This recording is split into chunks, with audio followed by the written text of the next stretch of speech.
नमस्कार स्वामी भक्तो, श्री स्वामी समर्थ. आपल्या सर्वांचे मनपूर्वक स्वागत आहे. आज आपण अत्यंत महत्त्वाच्या विषयावर चर्चा करणार आहोत. अनेक भक्तांचा एकच प्रश्न असतो की घरामध्ये सतत वादविवाद होतात, मन अस्वस्थ राहते, आर्थिक अडचणी येतात, नकारात्मक वातावरण जाणवते. अशा वेळी श्री स्वामी समर्थांची कृपा कशी मिळेल? घरात सुख शांती समाधान कसे टिकून राहील हे आपण या व्हिडिओमध्ये जाणून घेणार आहोत. आपण श्रद्धेने आणि सातत्याने करता येणारे काही आध्यात्मिक उपाय जाणून घेणार आहोत. हे उपाय कोणत्याही चमत्काराचे आश्वासन देत नाही, पण भक्ती, नामस्मरण, चांगले आचरण आणि सकारात्मक विचार यांच्या माध्यमातून मन शांती आणि घरातील वातावरण अधिक आनंदी होण्यास मदत मिळू शकते. म्हणून हा व्हिडिओ मित्रांनो शेवटपर्यंत नक्की पहा. नंबर 1. दिवसाची सुरुवात स्वामीच्या नामाने करा. सकाळी उठल्यानंतर प्रथम श्री स्वामी समर्थाचे नामस्मरण करा. मनापासून अगदी 3 वेळा श्री स्वामी समर्थ, श्री स्वामी समर्थ, श्री स्वामी समर्थ. यानंतर स्नान करून स्वामीच्या प्रतिमेसमोर दिवा लावा, अगरबत्ती लावा आणि काही क्षण शांतपणे बसा. दिवसाची सुरुवात शांत मनाने झाली की संपूर्ण दिवस सकारात्मक होण्यास मदत होते. नंबर 2. दररोज नामजप करा. स्वामी समर्थांनी नामस्मरणाचे महत्त्व सांगितले आहे. अनेक भक्त ते करतातही. किमान दररोज 108 वेळा जप करा. श्री स्वामी समर्थ वेळ कमी असेल तर 11 ते 21 किंवा 51 वेळाही श्रद्धेने जप करू शकता. नामामध्ये फक्त सातत्य महत्त्वाचे आहे. नंबर 3. गुरुवारचा विशेष नियम करा. गुरुवार हा स्वामी भक्तांसाठी विशेष दिवस मानला जातो. या दिवशी स्वामीची पूजा करा, पिवळी फुले अर्पण करा, नैवेद्य दाखवा, आरती म्हणा आणि शक्य असल्यास तारक मंत्र किंवा स्वामी चरित्रातील काही पाने वाचा. हे एक महत्त्वाचे आहे. नंबर 4. घरातील देवघर स्वच्छ ठेवा. ज्या घरात स्वच्छता असते तिथे मनही प्रसन्न राहते. देवघर नियमित स्वच्छ करा. जुनी वाळलेली फुले, खराब झालेली पूजेची वस्तू साठवून ठेवू नका. सकाळ संध्याकाळ नित्यनेमाने दिवा लावा. नंबर 5. घरात वादविवाद कमी करा. कधी कधी आपण खूप पूजा करतो, पण घरात सतत राग, कटू बोलणे, भांडणे हे चालूच असतात. भक्तीसोबत प्रेम आणि संयम आणि क्षमा असणे आवश्यक आहे. एकमेकांचा आदर करा. घरामध्ये मोठ्यांचा सन्मान करा. लहान मुलाशी प्रेमाने बोला. त्यामुळे घरातील वातावरण हे सकारात्मक बनून जाते. नंबर 6. अन्नदान आणि सेवा. स्वामी भक्तीमध्ये सेवेला मोठे स्थान दिले आहे. आपल्या आपल्या क्षमतेनुसार गरजूंना अन्नदान करा. पक्ष्यासाठी पाणी ठेवा, गाईला चारा द्या, वृद्ध किंवा आजारी व्यक्तीला मदत करा. सेवा करताना प्रसिद्धीची अपेक्षा अजिबात ठेवू नका. नंबर 7. सकारात्मक विचार ठेवा. मित्रांनो, आपण दिवसभर कोणतेही विचार करतो त्याचा आपल्या मनावरती परिणाम होत असतो. सतत भीती, चिंता आणि सकारात्मकता यामध्ये राहिलेले मन अस्वस्थ होते. दररोज स्वतःला सांगा की स्वामी माझ्यासोबत आहेत. हा विश्वास अनेक भक्तांना धैर्य देतो. संध्याकाळची प्रार्थना. मित्रांनो, संपूर्ण कुटुंबाने दररोज 5 मिनिटे एकत्र बसून आरती किंवा नामस्मरण केल्याने घरामध्ये एक भक्तिमय वातावरण निर्माण होऊन जाते. एकत्र प्रार्थना केल्याने संवाद आणि आपुलकीही वाढते. मित्रांनो, आर्थिक अडचणी असल्यास कठीण काळात घाबरून जाऊ नका. प्रामाणिकपणे मेहनत करा. खर्चाचे नियोजन करा. स्वामीचे नामस्मरण करत करत योग्य प्रयत्न सुरू ठेवा. भक्ती ही प्रयत्नांची जागा घेत नाही, ती प्रयत्नांना मानसिक बळ देऊ शकते.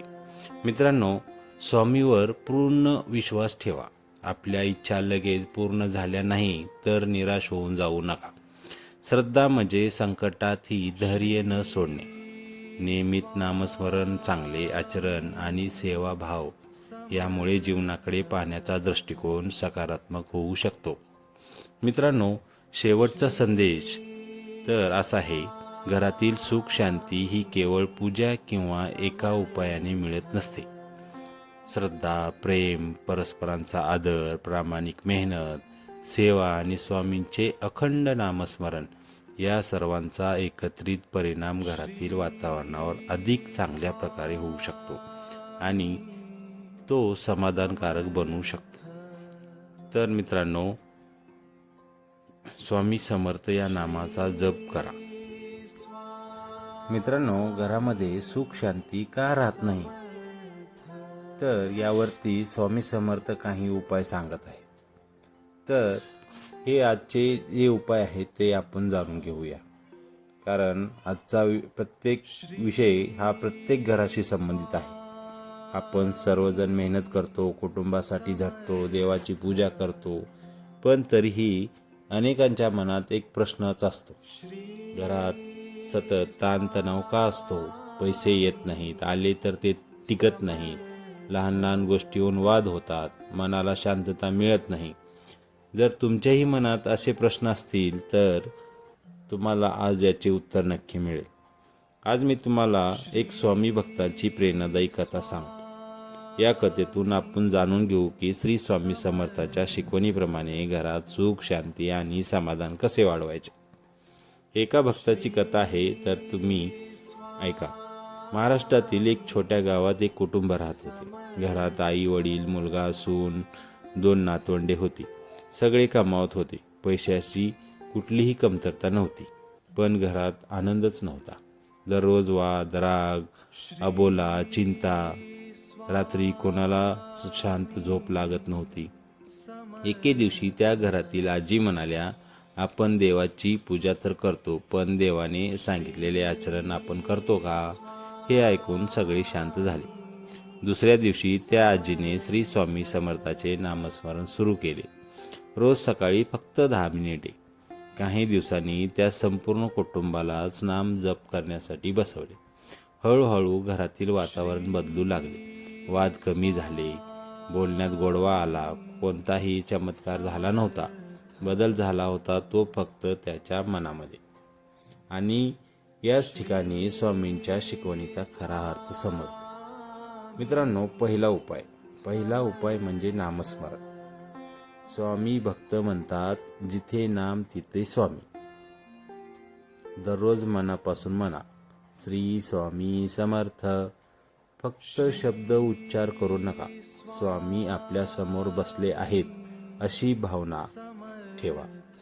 नामस्मरण करताना मन शांत होत जाते. दुसरा उपाय, घरात राग कमी करा.